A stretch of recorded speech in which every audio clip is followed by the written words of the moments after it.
Okay friends, welcome back to the channel. This is a no full zone turbine sprayer class, so if you act like a fool, there's a door. See ya. Alright, so what are we talking about today? Today, we're talking about the hose that I use with my electric turbine sprayer. And before I begin, disclaimer here, the hose you have with your turbine sprayer, I'm sure is awesome. No need to change it if you don't want to. But I'm always looking for something to improve. And this is what I thought would help improve my spraying. So I'm using the Flexzilla, and it's a garden hose with a 50 footer, let me show you. These are specs.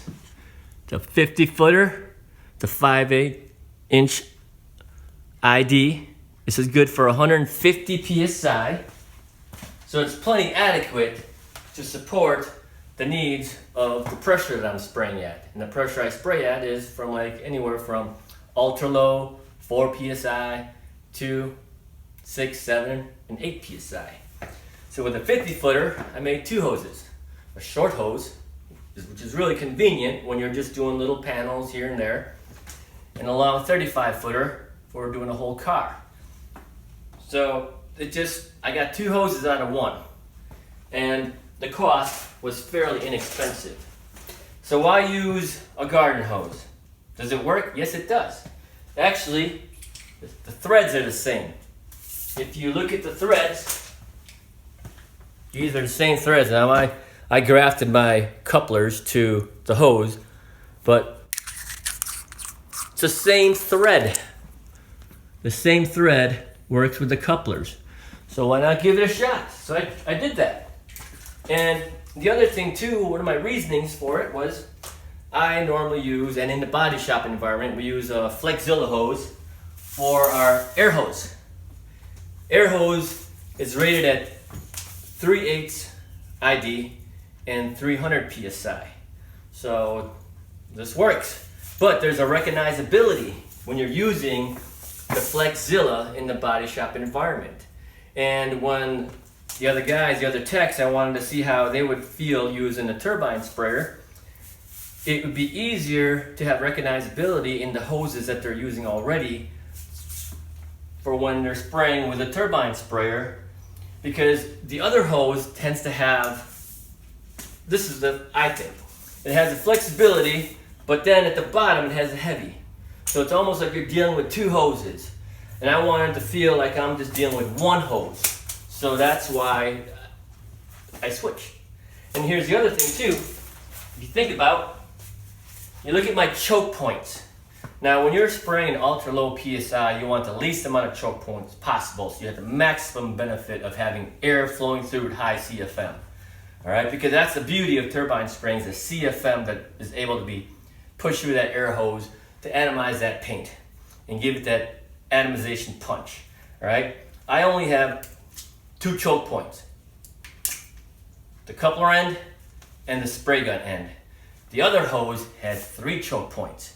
It had the coupler end, the long section of the hose, another coupler, and then the flexible section of the hose before it gets to the spray gun. That's three choke points, 3 points of restriction.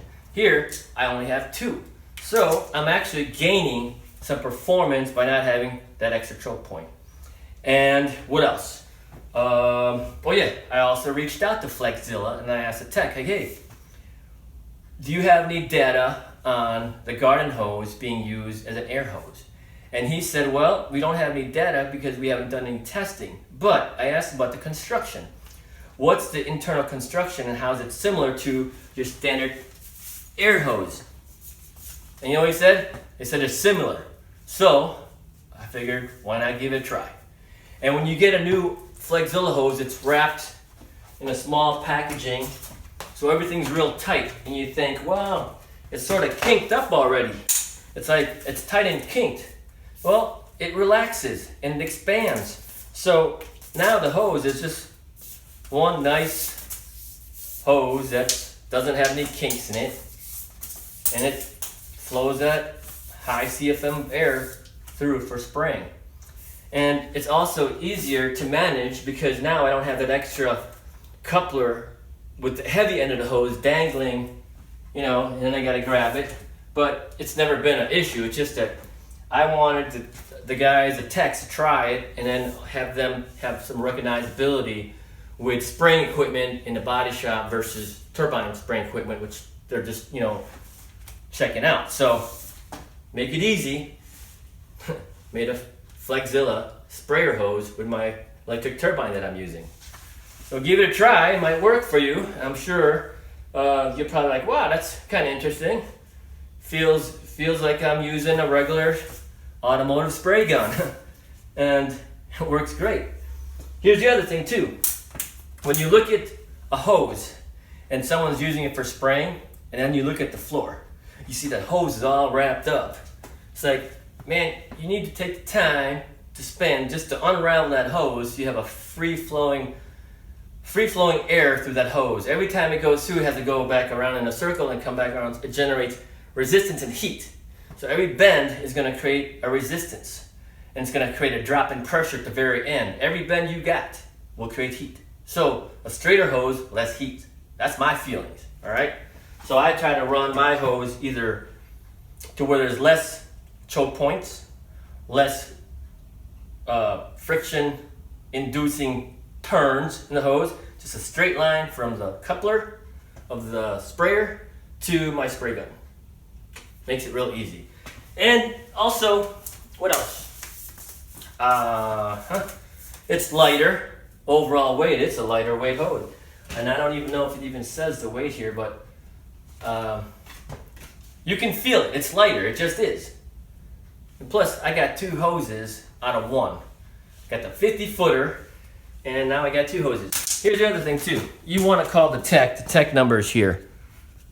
You want to call them and say, hey, can I use my, can I use a garden hose, a sprayer hose? And I'm sure they'll just tell you what they told me, you know. I know, and it says it won't kink under pressure. It's lightweight, easy to handle, and extreme all-weather flexibility. And there's a lifetime warranty. So, works. And that's the video, because I gotta start spraying. Now, I'm gonna show you what I'm working on right here, and there's a couple of videos that sort of precursor of this, but let me show you what I'm gonna be working on using my hose. And you'll probably see me spraying with that hose in other videos, but this is what I'm working on today. So I'm gonna put some epoxy in there. Put some epoxy in there. Put some epoxy underneath here. Put some epoxy underneath there. Put some epoxy over here. All in there. Put some epoxy. All in there.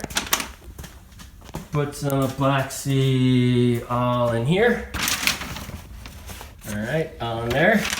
And this is going to be a multi-process spray out because I have to get some areas that need still to have epoxy and some areas that are ready for base coat and clear. That's why you see different taping of paper in areas. And also, you got to leave yourself notes because when you're in the spraying world and you're running and gunning, and I don't mean running and gunning as in running and rushing, but running and gunning as in getting it done properly, standard SOPs, don't shortchange anything. You're gonna have 100% at the start, but as you start to get fatigued, your mask is on, and you got the noise going, you got this going, you don't want to miss anything, all right? So if you need to leave yourself notes in your SOP, standard operating procedure, it just makes it a lot easier. Now, it says remove paper after epoxy session over here. And that's because underneath the area that is covered with paper right now, it's ready for paint. But I gotta protect it from the epoxy spray out because I don't want to land any epoxy on the surface that's ready for paint. So I will remove the paper and then I'm ready for paint. See it right there.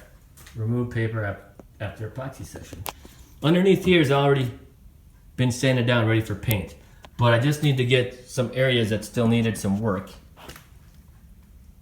coated with epoxy. So that's why it's taped up. It's taped up. It's taped up in numerous ways. Some here, some there, you know.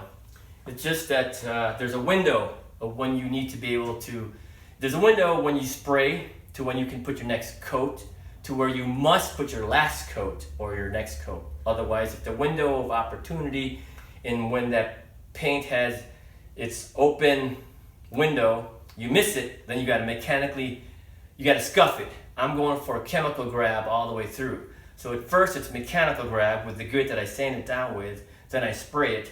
Now since it's sprayed and it's, you know, in a sense a chemical, I will go with the next version of chemical and chemical grab versus mechanical grab, which would have, you know, sanding teeth, and then the paint would stick to that. So you got to make sure you know how you're going to plan it out and read your tech sheet, your SDS, to make sure that your technical data sheet, TDS, to know that, hey, I can make it within that window, or if you fall out of that window, you just got to let it dry so you can actually go in and sand it. So that's all I got today. I got to get to work here, but thanks for watching. Remember, there's a no full zone turbine spraying classes. I'll be having these intermittently throughout the spraying season here. So if you want to watch more, you know what to do.